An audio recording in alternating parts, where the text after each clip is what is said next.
Welcome to Manjula maths. இன்றைக்கி நாம் திருவாரூர் மாவட்டத்தில் உள்ள சிறுபுலியூரில் இருக்கும் 108 திவ்ய தேசங்களில் 24வது திவ்ய தேசமான தலசைன பெருமாள் என்று சொல்லப்படும் அருள்மிகு கிருபா சமுத்திர பெருமாள் திருக்கோயிலை தரிசிக்க உள்ளோம்.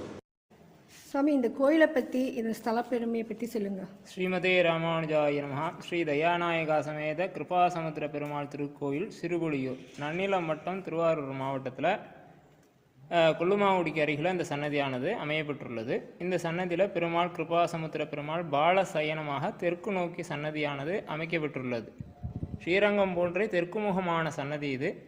இந்த சன்னதியில் பெருமாள் பாலசயனத்தில் சேவை சாதிக்கிறார். புராண பெருமை அப்படின்னு சொல்கிறதுல கருடனுக்கும் ஆதிசேஷனுக்கும் பகைமை இருந்துதான். அந்த பகைமையில் தான்ற எண்ணத்தோடு இருந்தார் கருட பகவான். அதனால் அந்த எண்ணத்தை போக்கி இந்த க்ஷேத்திரத்தில் கருடன் சன்னதியானது தாழ்மையாக